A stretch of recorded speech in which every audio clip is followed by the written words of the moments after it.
Bismillahirrahmanirrahim. Innal hamdalillah nahmaduhu wa nastaghfiruh. A'udzubillahi min sururi anfusina wa min sayyiati a'malina. May yahdihillahu fala mudhillalah wa may yudhlil fala hadiyalah. Yang terhormat founder Rumah Moderasi yaitu Ustaz Muhammad, dan yang kami hormati Muhammad Gus Naji dari BPET MUI Pusat selaku narasumber, dan yang kami hormati Ustadz Kiki Muhammad Iqbal selaku, dan yang kami hormati segenap tamu undangan beserta seluruh hadirin yang berbahagia. Puji syukur kehadirat Allah Subhanahu wa Ta'ala atas limpahan rahmat, taufik serta hidayahnya. Pada pagi hari ini 28 September 2024 bertempat di Aula Hotel Bumi Wiyata Depok, kita berkumpul bersama dalam acara bedah buku, membedah menyimpangkan dakwah Najat yang diselenggarakan oleh Rumah Moderasi. Shalawat serta salam serahkan kepada baginda Nabiyana wa syafi'ina wa maulana Muhammad sallallahu serta keluarganya, para sahabatnya, dan para pengikutnya. Semoga kita semua termasuk umatnya yang senantiasa mengikuti ajaran-ajarannya serta mendapat syafaat di yaumil akhir nanti. Hadirin yang berbahagia, peserta seminar yang kami hormati, perkenankanlah saya selaku pembawa acara untuk membacakan susunan acara bedah buku pada hari ini. Susunan acara yang pertama yaitu pembukaan, dan yang kedua pembacaan ayat suci Al-Quran. Lanjut yang ketiga sambutan dari ketua panitia, dan yang keempat inti dari acaranya ini yaitu seminar bedah buku, dan yang kelima terakhir penutup serta doa.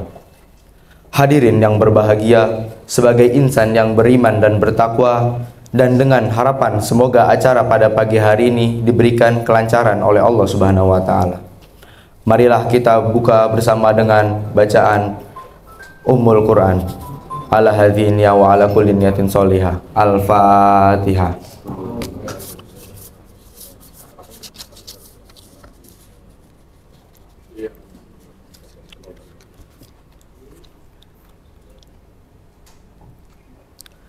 Hadirin yang berbahagia, lanjut ke acara selanjutnya yaitu pembacaan ayat suci Al-Quran yang akan dibawakan oleh Ustadz Joni Arianto.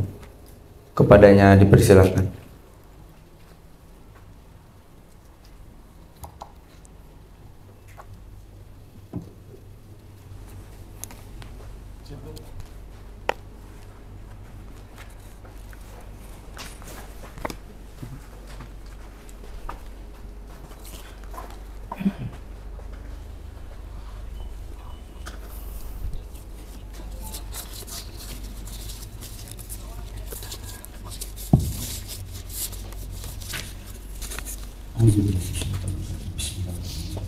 Assalamualaikum warahmatullahi wabarakatuh. Waalaikumsalam warahmatullahi wabarakatuh.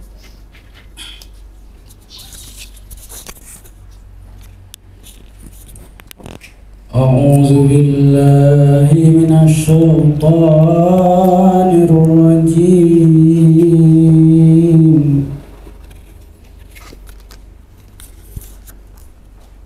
Bismillahirrahmanirrahim. Watlu ma uhiya ilaika min kitabi rabbik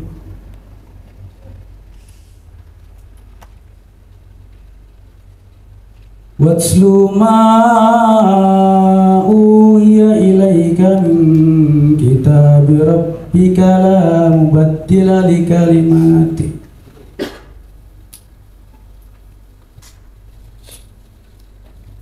la mubaddila li kalimati walan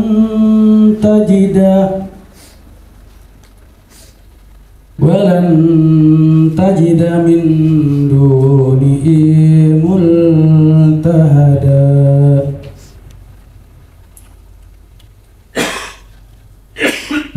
واصبر نفسك مع الذين يدعون ربهم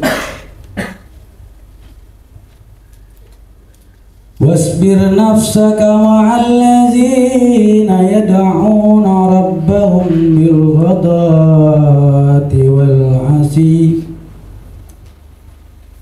والعشي تريدون وجهه ولا تعد عينك عنهم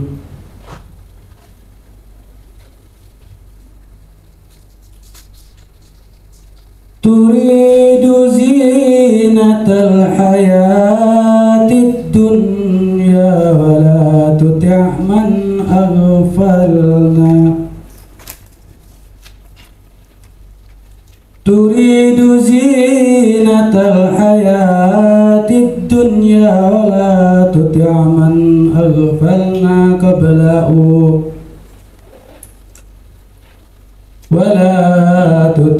من أغفلنا قبله عن ذكرنا واتبعوا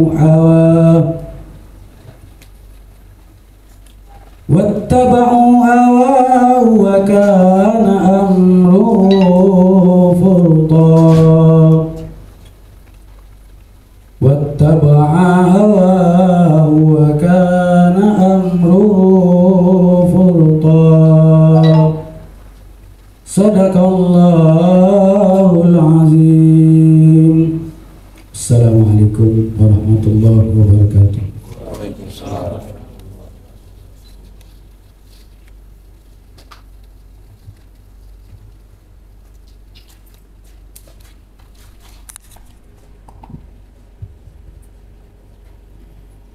Sadaqallahul adzim wa sadaqa rasulihun nabiyil karim wa nahnu ala dzalika minasyahidin wasyakir.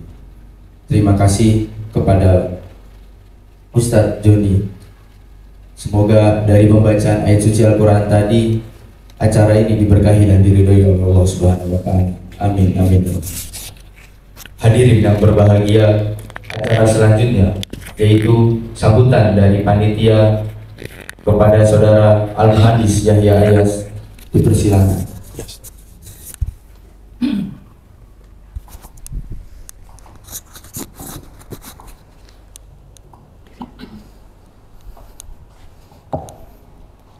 Cik. Bismillahirrahmanirrahim. Assalamualaikum warahmatullahi wabarakatuh. Alhamdulillahi badiyal hadi ila bayani mahyair rasyadi amadda arbaban nuha wa rasama syamsal bayani fi suduril ulama. Alhamdulillahirabbil alamin. Puji dan syukur kita kehadirat Allah Subhanahu wa taala yang telah memberikan beribu-ribu nikmatnya sampai nikmat yang tak terhingga, sehingga kita bisa berkumpul di tempat yang insya Allah muliakan ini. Amin amin ya rabbal alamin. Lalu salawat serta salam tidak lupa tercurahkan kepada baginda kita, Nabi besar kita, Sayyidina Muhammad sallallahu alaihi wasallam. Kepada para hadirin, ahlan wa sahlan bihudurikum. Untuk mempersingkat acara, karena di sini saya cuma sambutan, bukan sebagai pembicara. Yang terhormat dulu kepada Ustadz Muhammad Iqbal Kiki, ahlan wa sahlan Ustadz. Untuk Ustadz Muhammad Najib Ramadhani. Terus yang terakhir untuk Ustadz Muhammad Sofyan Thauri selaku founder Rumah Moderasi. Lalu tujuan diadakan acara membedah membedah penyimpangan dakwah Najd untuk meluruskan kesalahpahaman Wahabi. Ini sangat penting sebenarnya untuk kita. Yang pertama itu untuk menjadi pengetahuan kita untuk mengenali paham-paham tersebut. Karena ya ini yang menjadi masalah di masyarakat saat ini. Ini banyak dakwah-dakwah mereka yang akhirnya menjadi bikin chaos masyarakat. Terus yang kedua itu untuk menghindari diri kita dan juga masyarakat dengan paham-paham seperti ini. Terus nanti tujuan akhirnya kita itu bisa menjalin silaturahmi kepada masyarakat dan juga kepada keluarga kita untuk menghindari paham-paham seperti ini. Mungkin untuk mempersingkat waktu, langsung saya akhiri. Assalamualaikum warahmatullahi wabarakatuh.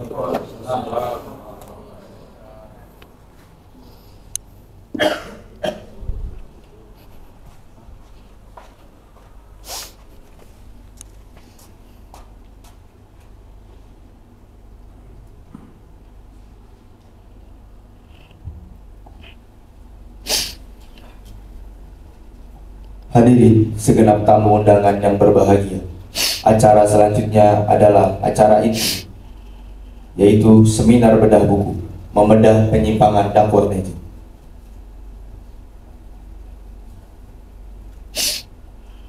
Bedah buku bersama para narasumber yang akan dipandu oleh moderator. Kepada Bapak Dani Irawan selaku moderator untuk memimpin acara bedah buku ini. Padanya silakan.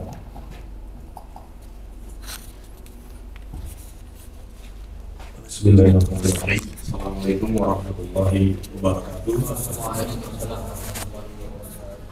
Selamat datang kepada seluruh hadirin yang hadir pada acara bedah buku pada pagi hari ini di Hotel Bumi Wiyata.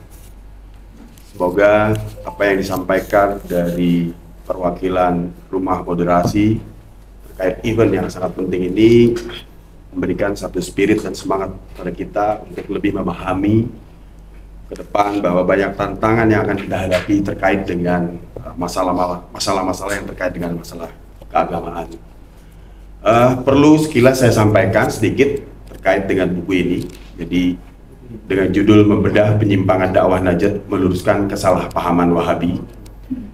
Ini ditulis oleh Hasan Ali Al-Katani dan diterjemahkan sendiri oleh Ustadz kita Sofyan Sauri atau Muhammad Sofyan Sauri dan Ibnu Qolani. Dalam buku ini sebenarnya sudah dibahas di 5 kota besar ya di Indonesia, yaitu Jakarta, Bandung, Semarang, Bima, Medan, dan Banda Aceh. Terakhir ini mungkin kita coba bedah di Bumi Wiyata ini, di Depok, dan mudah-mudahan ada manfaatnya. Apa-apa aja yang ada di dalam buku ini, highlight aja ya, bahwa di dalam buku ini ada pengantar terkait dengan bagaimana dibahas mengenai Wahabi, pemahaman mengenai Wahabi, dan penyimpangan-penyimpangan termasuk juga kesesatan-kesesatan yang ditampilkan dalam statement-statement yang ada dalam buku ini. Kemudian ada latar belakang sejarah dan teologi. Kemudian di sini juga dibahas terkait kritik dan isu-isu terhadap Wahabi.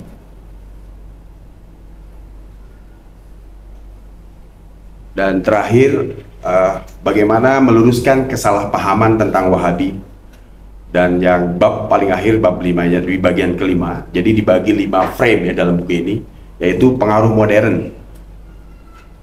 Terkait dengan bagaimana di sini dibahas Wahabisme, pengaruhnya pada gerakan jihad modern seperti gerakan organisasi Al-Qaeda, ISIS, dan lain-lain. Nah, mudah-mudahan bahasan pagi ini atau pembedahan buku yang dilakukan oleh para pembedah-pembedah yang cukup familiar di sini, sedikit saya perkenalkan.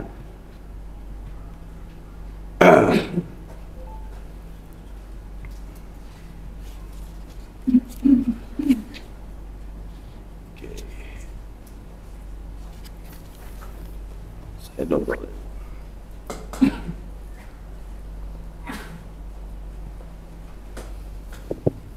Sebentar. Oke, para pembedah buku pada pagi ini adalah pembedah pertama, Gus Najih atau lebih kita kenal Muhammad Najih Ar-Ramadhani. Di sini sebagai sedikit penjelasan bahwa beliau adalah intelektual, akademisi, dan penulis. Kami juga pernah bertemu dengan Gus Najih di BNPT. Gus Najih, selamat datang. Mungkin pengalaman cukup banyak terkait dengan pengalaman pengajaran dan akademisi. Di sini dosen tetap di beberapa institusi pendidikan tinggi, UIN, Sunan Ampel, Sekolah Tinggi Ilmu Al-Quran, dan lain-lain. Kemudian beliau juga penulis dan kontributor untuk media nasional. Jadi banyak tulisan-tulisan beliau terkait dengan masalah radikalisme, deradikalisasi, kemudian kebijakan sosial politik dalam perspektif Islam, hubungan Islam dan negara, serta isu-isu kebangsaan. Kemudian narasumber dan pembicara di beberapa event-event forum internasional, jadi bisa dibaca dalam CV yang saya tampilkan di depan. Beliau juga di sini aktif sebagai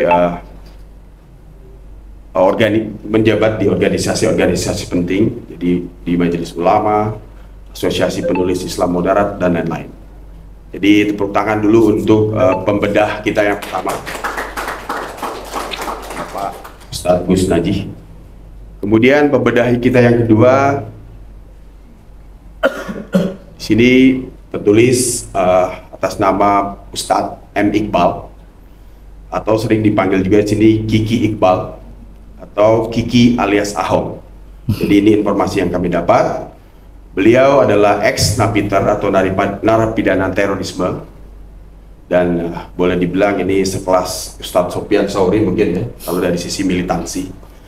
Kemudian Muhammad Iqbal adalah beliau terlibat, ya mungkin izin Pak Ustadz Muhammad Iqbal saya sampaikan sedikit latar belakang terorisme beliau. Jadi beliau aktif di kelompok militan Indonesia, pernah dipenjara selama 6 tahun terkait kasus bom Cibiru tahun 2010.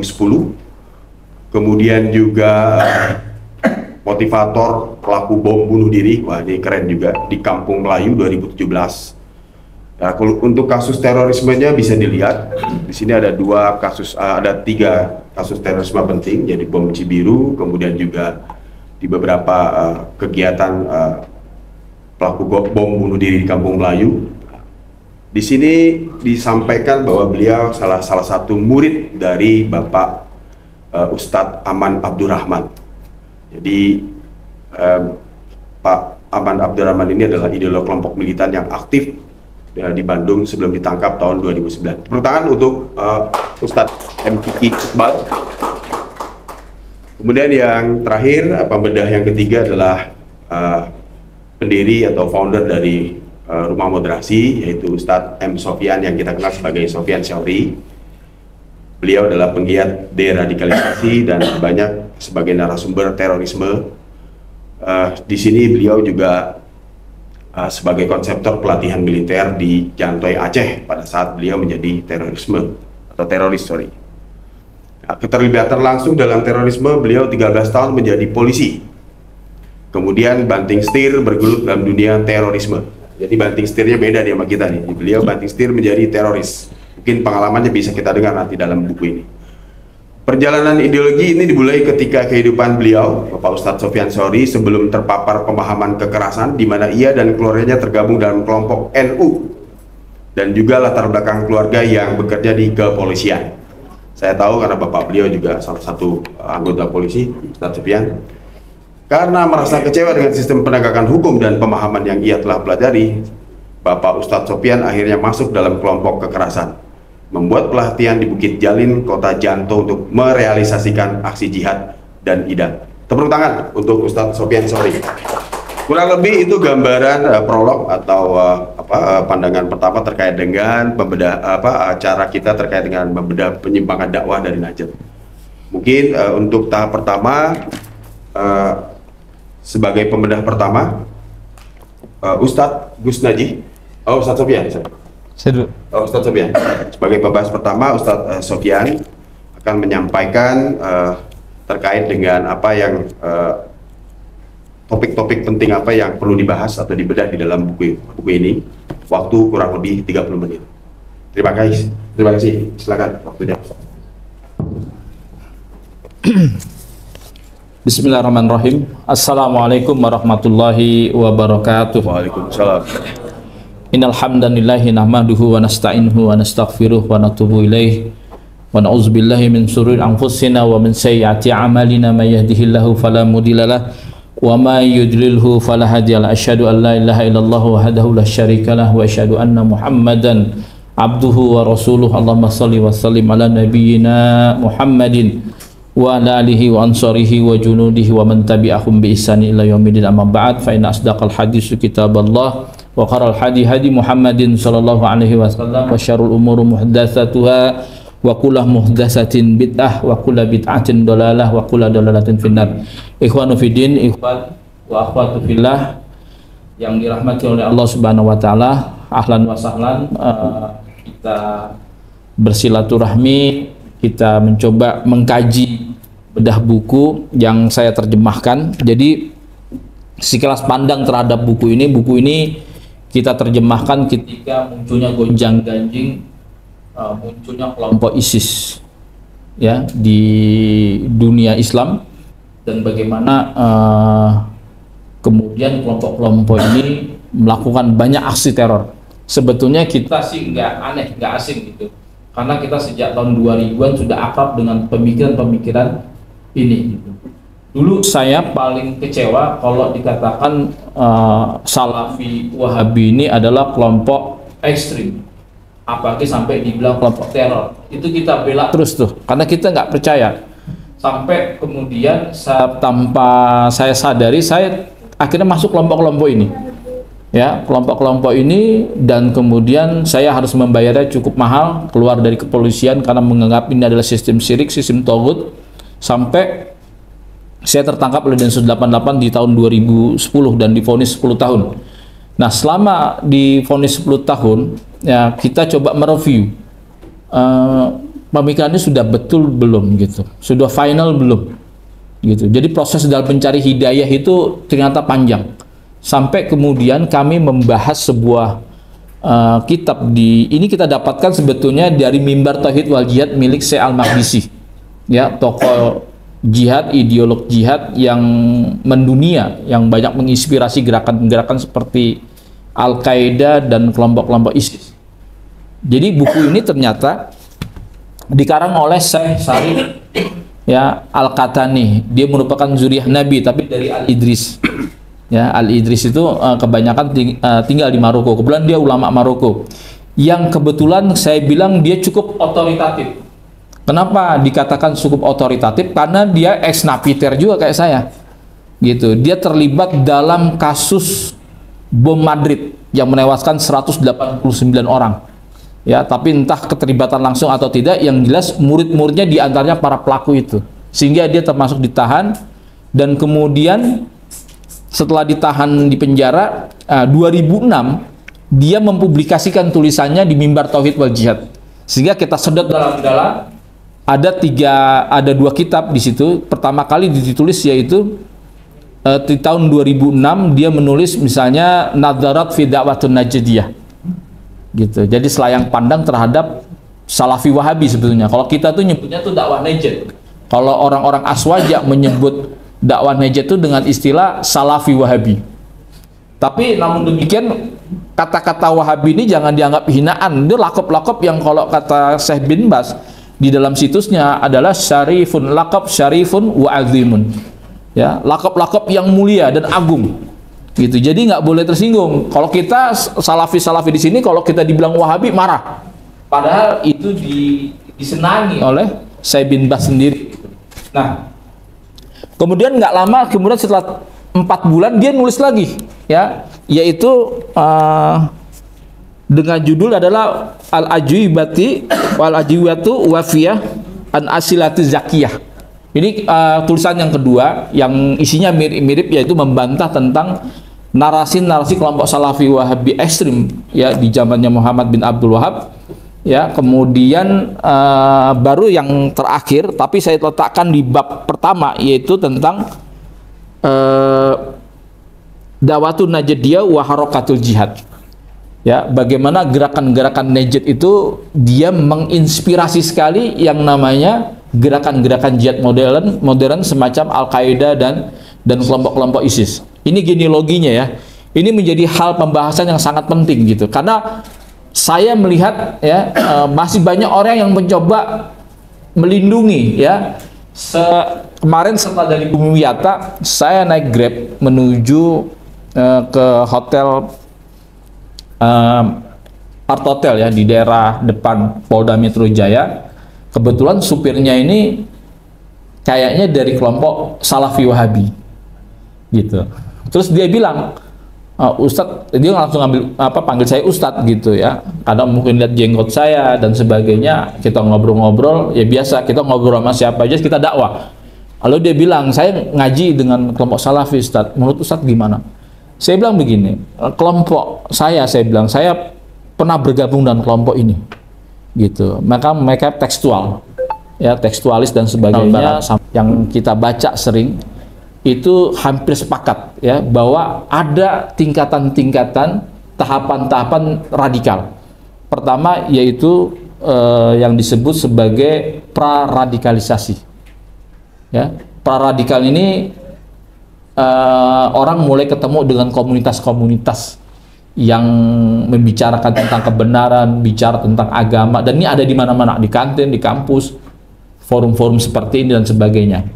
Baru yang kedua adalah yang namanya identifikasi diri.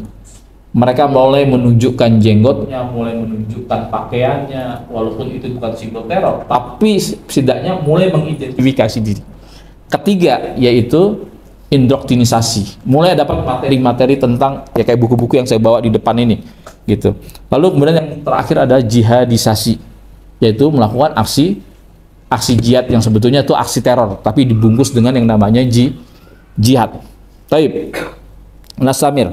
Jadi buku ini saya mempunyai sebuah catatan karena waktu saya cuma 30 menit ya, ada dua pembicara, saya ringkas-ringkas aja.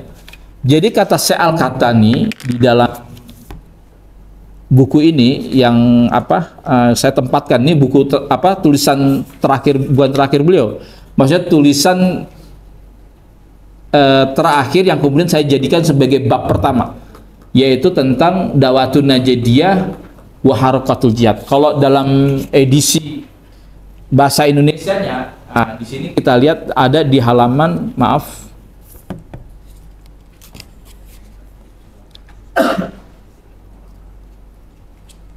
coba mbak-mbaknya, mas-masnya buka di halaman 15 ya.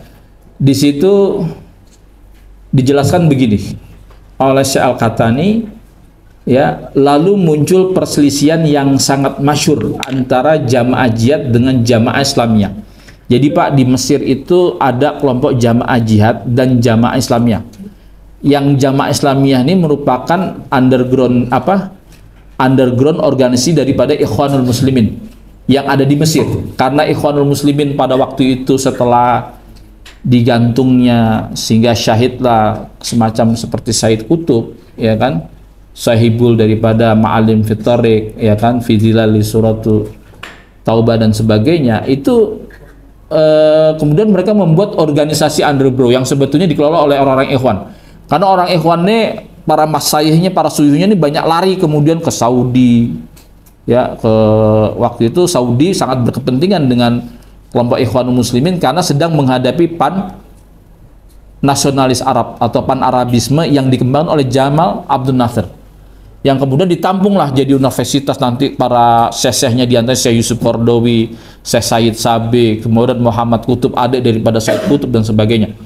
Nah, perselisihan di antara jamaah jihad dan jamaah Islamiyah, ya kan, kemudian dalam masalah uzur bil jahil, ya, dan hukum para pembela taghut, gitu. Jadi kelompok jihad jamaah Islamiyah itu karena dia banyak ujian, ya, diberangus terus oleh rezim pada saat itu, mau nggak mau dia ngelawan.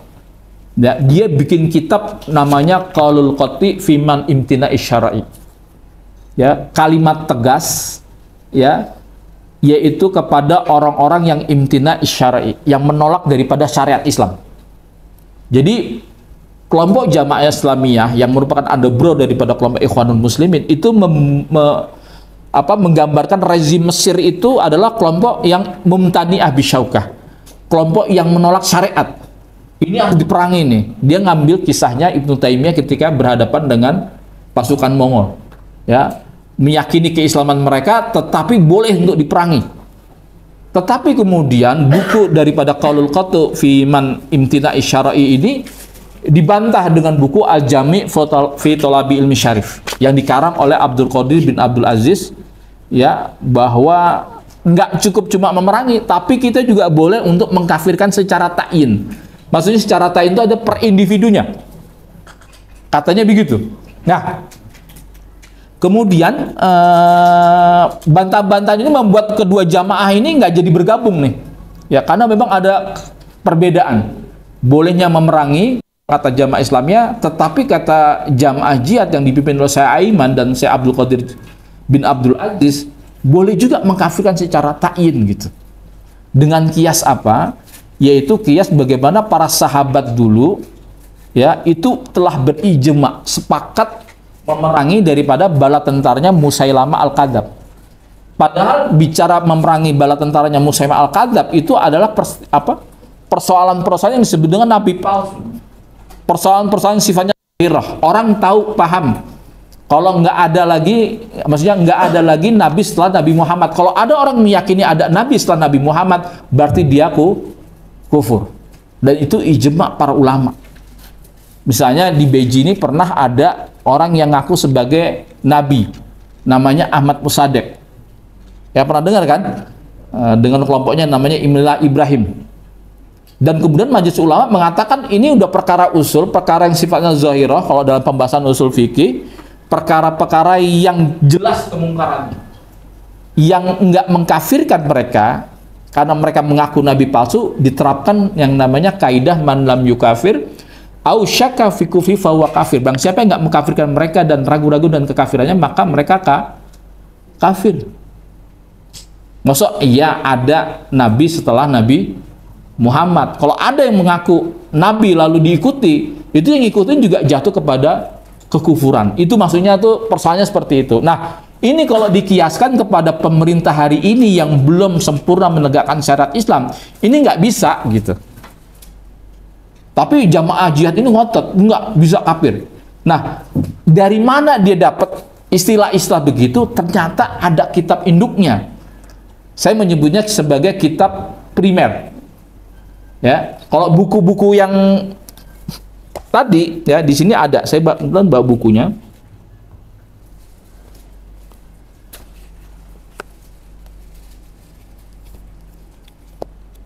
Nah, ini terjemahan bahasa Indonesianya.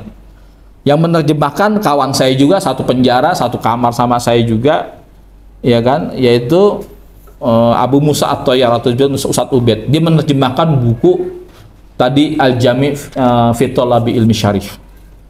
Ini buku bahasa Indonesianya. Buku inilah yang muncul ketika tahun 2007 yang banyak dibaca oleh ikhwan-ikhwan. Kebetulan semalam saya dengan BNPT, ada Gus Naji, ada Ustadz Kiki, kita ini lagi nge-review buku-buku radikal yang selama ini disita oleh kejaksaan, Pak. Nah, buku-buku ini harus mendapatkan bantahannya. Kenapa? Karena kita masih bisa beli buku-buku kayak seperti ini yang menginspirasi untuk perbuatan teror. Itu masih ada di Shopee, Tokopedia, dan sebagainya. Dan ini berbahaya. Kalau nggak dibantah, bahaya. Nah, makanya semalam kita tuh udah berapa kali rapat Gus Naji ya? Sudah 6 kali mungkin. Ya, dari setahun yang lalu kita nih rapat terus terkait buku-buku radikal. Gimana caranya ngebantah buku-buku ini? Karena bahaya kalau diikuti oleh ikhwan-ikhwan. Yang kena dampaknya ya kalau kita nggak mengenal keburukan, ya orang soleh, orang baik itu bisa kena fitnah. Kenapa? Karena dinarasikan buku ini dengan ayat-ayat Al-Quran, dengan hadis. Takutnya kalau bapak-bapak, ibu-ibu, ikhwan, akhwat nggak tahu keburukan, nanti kita keseret. Gitu. Karena apa? Kalau kata Ibnu Rusdi dikatakan idza aratta tatahakam bil jahil innaqula taklifi qulubatu bijilafid dini. Kalau Anda ingin menguasai orang-orang awam, menguasai orang-orang bodoh, maka bungkuslah setiap kejahatan itu dengan agama gitu. Karena agama ini spirit, motivasi. Kalau dia jatuh kepada orang-orang yang baik, insya Allah Islam jadi rahmatan lil alamin. Tapi ketika jatuh kepada orang yang psikopat, haus darah, gila perang, hancur sih tas agama. Tapi pakai dalil Al-Quran, nggak salah Qurannya, nggak salah hadisnya. Tapi yang membawakan narasi ini yang salah. Dan lagi-lagi agama ditunggangi, agama dikotapsi, ya diperkosa ayat-ayat tersebut untuk demi kepentingan kelompoknya. Ini yang ngeri, bahaya. Ya. Nah, maka untuk itu, ya, kalau bapak, ibu, ikhwan, akhwat melihat polisi ini dijadikan sebagai sebuah target, ternyata dari buku-buku semacam ini, Pak. Ini buku sekundernya. Buku primernya mana? Nah, nih saya bawa kitabnya, namanya kitab Ad-Durar As-Saniyah fi Ajwibatin Najiyah. Apa Najidiyah?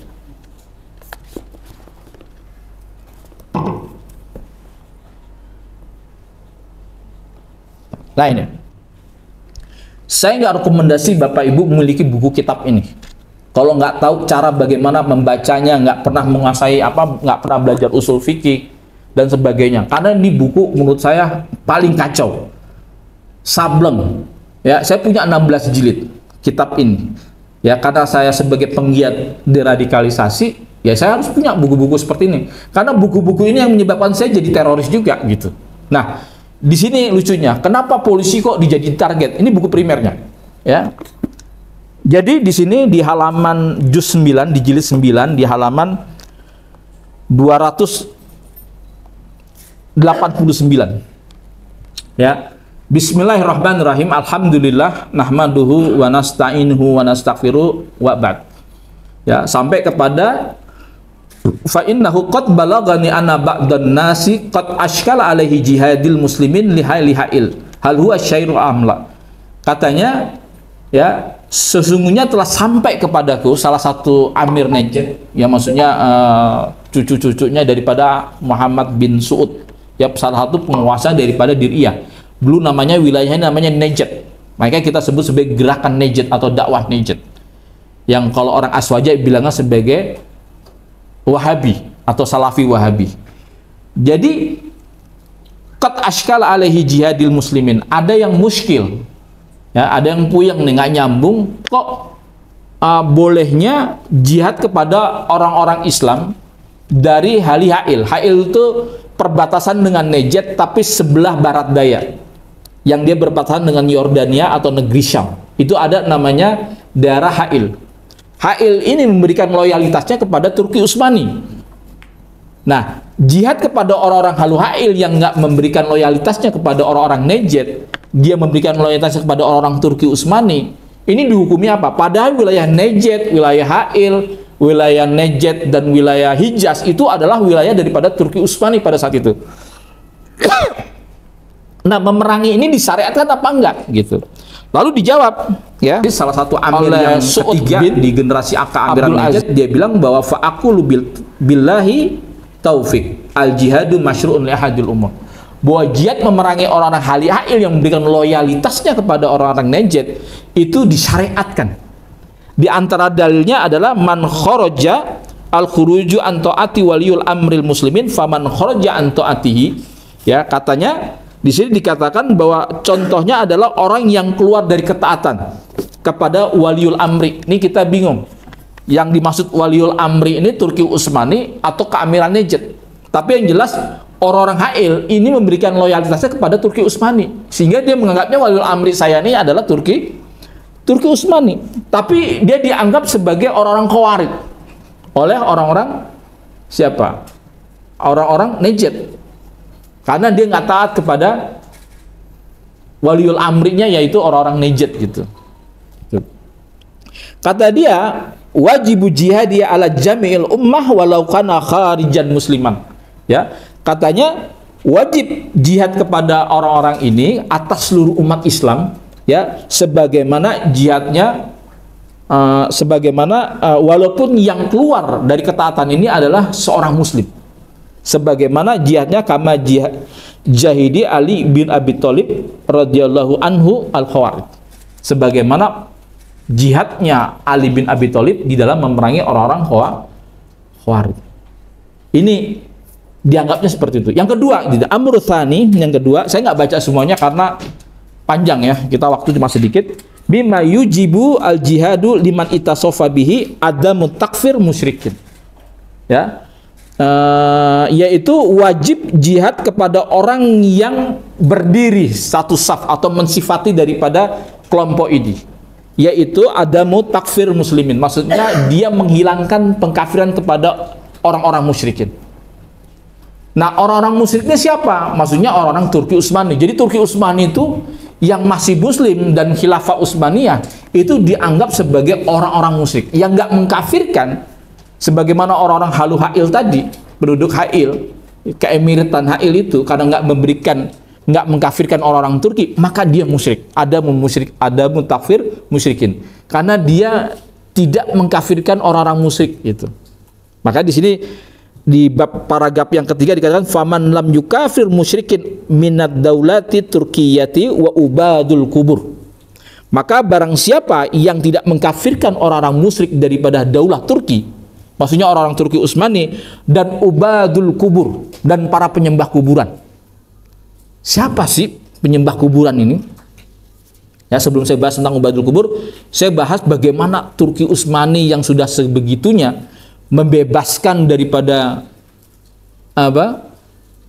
Ankara ya kalau nggak salah, Istanbul kalau nggak salah, ya, dibebaskan ya dari orang-orang Romawi Timur sampai kemudian divonis sebagai orang musyrik yang nggak mengkafirkan mereka, maka jatuh pada ini yang disebut dengan takfir bitasalsul, ya, pengkafiran berantai. Makanya dulu kita di penjara itu suka dituduh tuh, karena Sufyan Tsauri nggak mengkafirkan TNI Polri, maka Sufyan kafir, ya, kafir karena nggak mengkafirkan, karena kena kaidah tadi, ya. Maka di sini dikatakan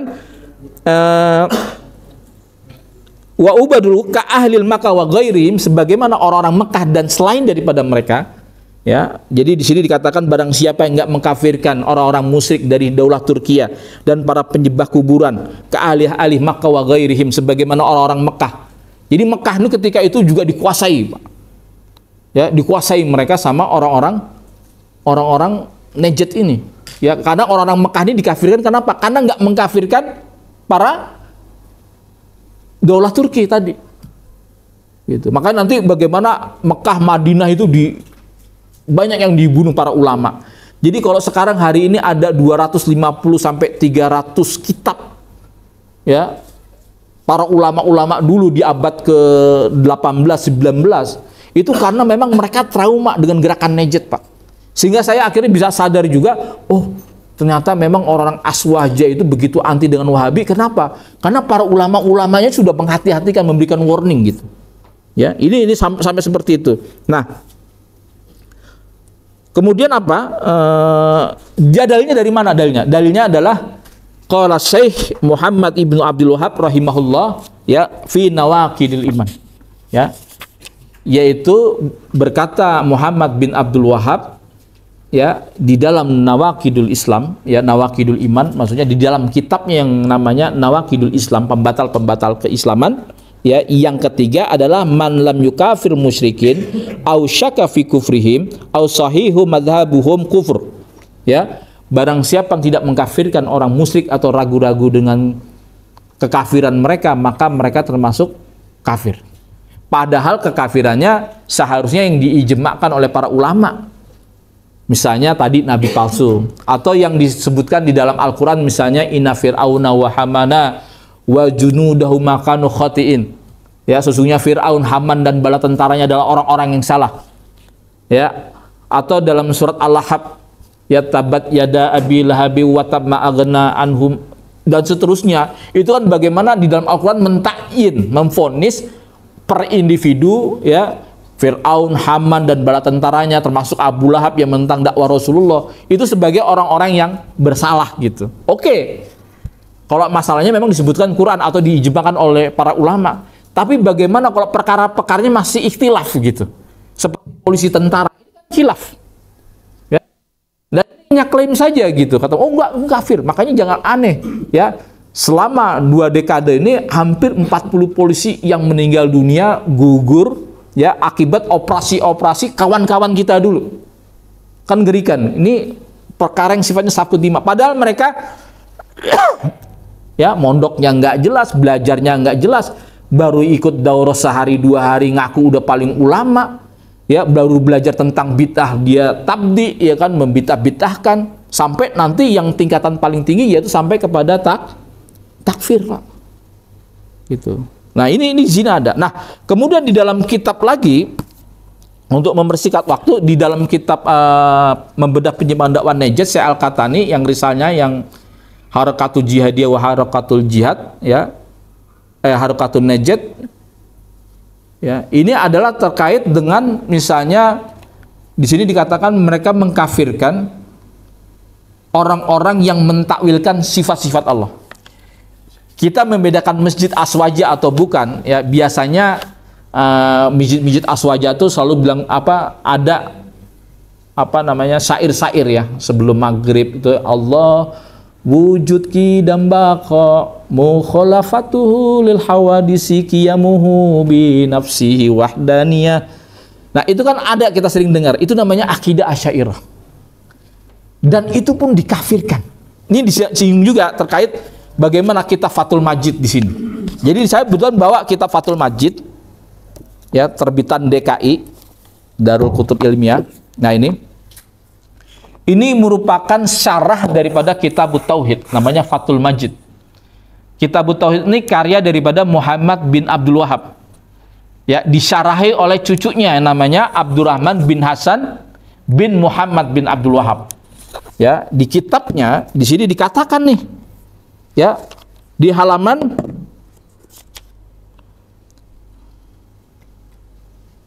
401, ya, dalam bab man jahada syai'an minal asma'i wa sifati wa qaulullah ta'ala, ya kan, wa yukafiruna birrahman kul huwa rabbi la ilaha illa huwa alaihi tawakkaltu wa ilaihi matab, ya.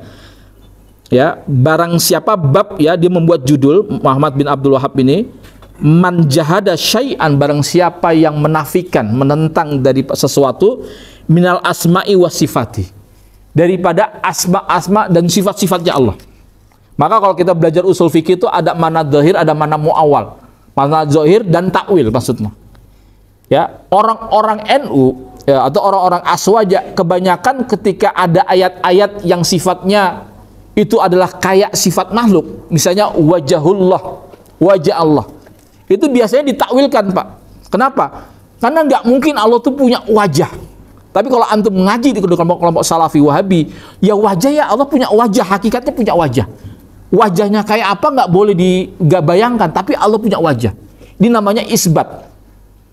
Ya, menetapkan bahwa Allah itu punya wajah. Tetapi kalau Ahlussunnah wal Jamaah, wajah itu artinya keridhaan, harus ditakwilkan. Karena nggak boleh menyamakan wajah kita makhluk dengan wajahnya Allah itu seperti apa. Makanya ulama mentakwilkan.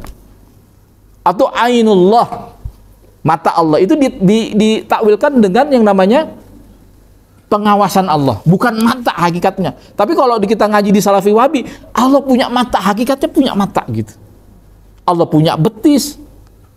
Allah juga yadullah, tangan Allah itu ya diartikan sebagai tangan Allah. Nah, orang-orang yang mentakwilkan itu dianggap jahada, ya, jahada syai'an min, ya, man jahada syai'an minal asma'i wa sifati. Apa hukumnya? Nah, oleh cucunya yaitu Abdurrahman bin Hasan, di sini dikatakan wa tabi'ahum ala dzalika tawaifun minal mu'tazilati wal asy'ariyati wa ghairihim falihadza kufruhum katsiruna min ahli sunnah. Qala al-alamah Ibnu Qayyim al-Jauziyah rahimahullahu ta'ala wa qad taqallada kufrihim khamsuna fi asyar minal ulama'i fil buldan walalikai imamul haqqahu anhum bal haqqahu qablahu at-Tabrani.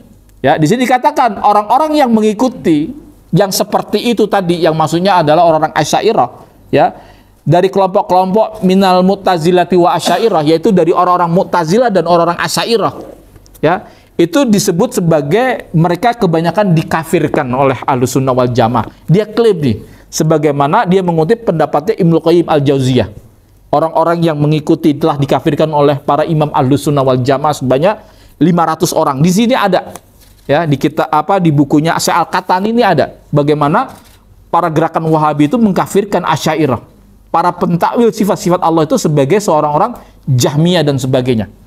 Ya, tanya Ustadz Kiki waktu kita sama-sama di penjara di Cibinong waktu itu, bagaimana ribut masalah Jahmiyah. Kita yang mentakwilkan sifat-sifat Allah itu dianggap sebagai Jahmiyah, dan Jahmiyah dikafirkan. Persoalannya kalau kita mengkafirkan orang-orang Asy'ariyah yang sebanyak mayoritas di umat Islam hari ini, berapa miliar manusia yang mau Anda kafirkan? Itu yang harus dijawab pertanyaan itu. Karena mayoritas, berapa menit lagi? Wasu'ila Syekh Abdurrahman bin Hasan anil Jahmiyati war Rafidati wa Mu'tazilati. Ditanya Syekh Abdurrahman bin Hasan, yaitu pensara daripada kitab Fathul Majid yang saya bacakan tadi. Nah, ini dia ada nih ya dokumen. Jadi ini nggak ngarang-ngarang nih. Ini di kitab mereka nih. Ya. Ya. Jadi ditanya Syekh Abdurrahman terkait tentang Jahmiyah, Syiah Rafidah dan Mu'tazilah. Gitu. Saya nggak bahas Syiahnya ya, tapi saya bahas tentang Jahmiyah. Ya, di sini dikatakan fa hadhihi ta'ifah salah satu hum aslu syarrin fi hadhil ummati. Ya, wasarat fitnatul Jahmiyah aktsaru intisharon. Jadi katanya ya, kelompok ini yang ketiga ya, mereka adalah pangkal pokok daripada kejahatan, asal syarr. Ya, kemudian fi hadil ummah, atas umat ini, yaitu wasarat fitnatul Jahmiyah aktsaru intisharon. Maksudnya sampai hari ini fitnah Jahmiyah itu ya lebih banyak tersebar, intisharon. Ya, kemudian apalagi wadaqala fiha man yada'a annahu ahlussunnah wal jamaah, yang kemudian kelompok-kelompok ini selalu menyerukan untuk mengajak kepada paham ahlussunnah, kata mereka. Walaysa kadzalik, bukankah begitu? Ya kan? Ya, faqalafal kitab, padahal mereka itu menyelisih daripada Al-Qur'an katanya. Wasunnah, dan juga sunnah, wasalaful ummah, dan juga para sahabat wa aimatuha ya, dan juga para pembesar-pembesarnya ya. Lalu dikatakan lagi di sini ya, qala al-Imam Ahmad rahimahullah, dia ngutip perkataannya Imam Ahmad ya, Abdurrahman bin Hasan ini cucunya Muhammad bin Ablab. Aksaru ma yuqta'un nasi min jihadi ta'wi wal qiyas. Ya, katanya ya, berkata Imam Ahmad, kebanyakan manusia itu jatuh pada kesalahan terkait min jihadi ta'wil wal qiyas, terkait masalah takwil dan qiyas. Ini seakan-akan dia menyalahkan kelompok Asy'ariyah yang katanya selalu mentakwil sifat-sifat Allah. Padahal nggak mentaktilkan, nggak menghilangkan sifat Allah, tapi mentakwil gitu. Ya, fasannafa mutaakhirun min haula'i ala madhhabuhum ya fasidin ya, dan pengarang ya kitab mutaakhirun, mereka kebanyakan mazhab mereka adalah mazhab yang rusak. Kal arjujati allati yusamunaha jauharut tauhid ya, sebagaimana Arjuzati yang menamakan kitabnya itu sebagai Jauharut Tauhid. Padahal kita tahu kitab Jauharut Tauhid ini kitab Ahlussunnah wal Jamaah yang sampai saat ini banyak dikaji di pondok-pondok pesantren NU. Ya, itu sampai dikatakan ya, kitab Jauharut Tauhid itu adalah wahiyya ilhad, ateis, Pak.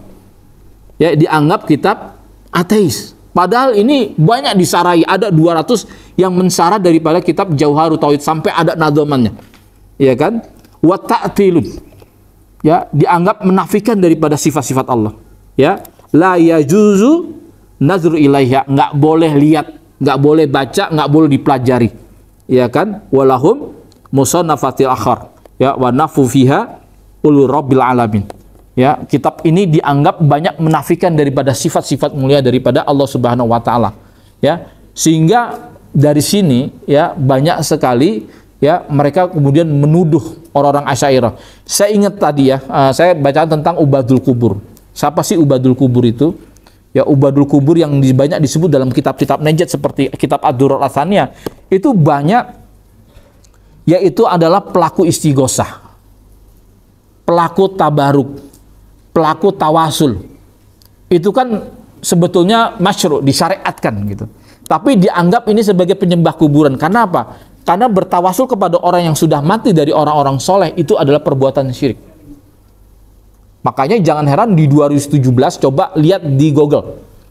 Ya, di Google itu ada peristiwa tragedi pembantaian Masjid Raudhah di Sinai Mesir. Itu kebanyakan masyarakat Sinai Mesir itu banyak membantu kelompok Hamas, Pak. Ya, membantu menyokong perjuangan Hamas. Tapi justru mereka dibantai oleh kelompok-kelompok ISIS. Yang saya sih curiga kelompok-kelompok takfir ini dibina dan dibiayai oleh Israel sebetulnya. Ya, sampai kemudian mereka membantai. Ya, membantai satu masjid selama 300 orang meninggal. Ada di Google, di Wikipedia itu masih ada. ya, berita di 2017 tragedi Masjid Raudhah. Dia bilang apa? Wallahi hadhihi ghazwatul mubarakah. Demi Allah ini adalah peperangan yang barokah. Ya. Qatlud salah satu mi'a wa khamsin, telah terbunuh 350 orang min syahawatu murtad wa ubadul kubur. Ya, para orang-orang murtad, maksudnya itu orang-orang ikhwanul muslimin, para sufi, para harokah-harokah di luar daripada kelompok-kelompok ISIS. Ya, itu disebut sebagai syahawatu murtad. Syahwah itu muradib min kalimatin naddah. Ya, sama ya kalimatnya dengan nahdo, kebangkitan. Ya, orang menuduh di luar kelompok ISIS ini adalah orang syahawatu murtad. Wa ubadul kubur, ya, siapa penyembah kuburan yang mereka melakukan amaliyat tabaruk, tawasul dan istighosah tadi, yang banyak sebetulnya dilakukan oleh orang-orang Ahlussunnah wal Jamaah, orang-orang aswaja. Kalau di kita orang NU gitu. Nah ini mereka ini dibantai, Pak, karena memang vonis-vonis syirik, musyrik, kafir itu memang sudah ada di kitab Ad-Durar Ath-Thaniyah, sehingga wajar seorang muhaddits, seorang ahli hadis namanya Syarif Hatim Al-Auni pernah menuliskan di Quran Al-Hayat, ya, dan kemudian saya terjemahkan pada saat itu ada sekitar 15 halaman. Dia bilang apa dalam judulnya itu, tulisan itu dia katakan bahwa ingkaru alaqatin at-takfir bisalafiyati, ya kan, ad-durar asaniyah fi ajwi batinajdiyah khiyanatan lil ummah wal waton, katanya. Mengingkari adanya korelasi pemahaman-pemahaman takfir dari kelompok-kelompok salafi wahabi takfir ini dengan kitab yang namanya Ad-Durar Ath-Thaniyah fi Ajwibati Najdiyah, ya, berarti dia telah mengkhianati umat dan negara. Maksudnya mengkhianati umat apa? Selama meyakini kelompok salafi wahabi ini selalu benar, nggak boleh dikritik, nggak boleh dikoreksi, maka selama itu kita ini masih akan diramaikan, ya, diramaikan oleh orang-orang mudah memvonis takfir, Pak. Masalahnya kelompok-kelompok di Indonesia apakah sampai itu ada semua variannya? Yang paling banyak di sekitar kita yang masih ya ngaji-ngaji takmil lah, kayak Salafi Roja, baru membitah-bitahkan, memfasik-fasikan, belum sampai kepada takfir. Tetapi mereka satu varian, sama-sama pengagum daripada Muhammad bin Abdul Wahab. Nah, ditakutkan kalau udah ngaji seperti itu, komunitas seperti itu, siapa yang bisa menjamin mereka nggak baca buku-buku kayak begini nih, gitu. Makanya saya mengundang kawan-kawan semuanya, ikhwan akhwat fillah, agar mengetahui keburukan. Kita nggak hanya dituntut untuk mengenali yang namanya kebaikan, Pak, tapi kita juga harus mengenali yang namanya keburukan. Kenapa? Agar orang-orang soleh, orang-orang yang baik, yang punya niat baik, nggak kejebur, keseret dengan paham-paham ini yang berkedok, ya, berdalil dengan dalil-dalil keagamaan. Karena siapa yang bisa menolak kalau dia sudah membawakan ayat-ayat Al-Quran, hadis-hadis Nabi, dia fasih dalam berbicara, lalu kemudian ternyata Anda digiring kepada kelompok-kelompok teror misalnya. Dan sampai sekarang kita lihat seperti itu, ya. Baik, Ustaz. Oke, mungkin itu yang bisa saya sampaikan karena kita punya waktu sebentar, masih ada 2 pembicara. Demikian dari saya, mohon maaf sebelumnya. Wallahi muwaffiq ila aqwamit thoriq. Wassalamualaikum warahmatullahi wabarakatuh. Waalaikumsalam. Tepuk tangan untuk Ustaz Sofyan. Apa yang beliau sampaikan kurang lebih tadi cukup dan sangat menarik, bahwa ternyata dari buku yang tidak tebal ini punya isi dan syarat yang cukup banyak. Dan beliau punya referensi juga dari buku dan kitab-kitab yang lain. Tentunya di sini kalau saya garis bawahi apa yang disampaikan Ustaz Sofyan di sini menukil bahwa ternyata dalam buku ini banyak bicara mengenai takfir dan uzur jahil, ya. Kemudian juga hubungan dengan keluarga Saudi, bagaimana kerajaan Arab Saudi melegitimasi agama bagi pemerintahan Saudi untuk membangun negara Saudi Arabia. Juga dibahas oleh Ustaz Sofyan. Termasuk di sini juga kita lihat bahwa ternyata dampak atau impact dari buku ini semacam meninggalkan penggunaan kekerasan dalam dakwah. Mungkin saat ini pada masa-masa tertentu sebelum berdirinya Densus 88 kita pahami bahwa banyak terjadi gerakan-gerakan terorisme yang mungkin apa yang disampaikan oleh Ustaz Sofyan cukup menarik dan cukup jadi bahan kita untuk nanti pada akhir sesi tanya jawab kepada bapak-bapak dan ibu-ibu sekalian yang hadir untuk bisa melakukan memberikan pertanyaan kepada para pembedah buku atau panelis. Sekali lagi terima kasih Ustaz Sofyan. Untuk berikutnya Ustadz Kiki Iqbal.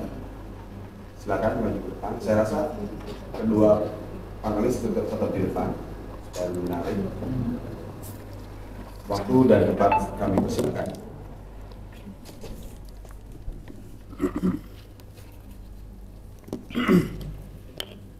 Assalamualaikum warahmatullahi wabarakatuh.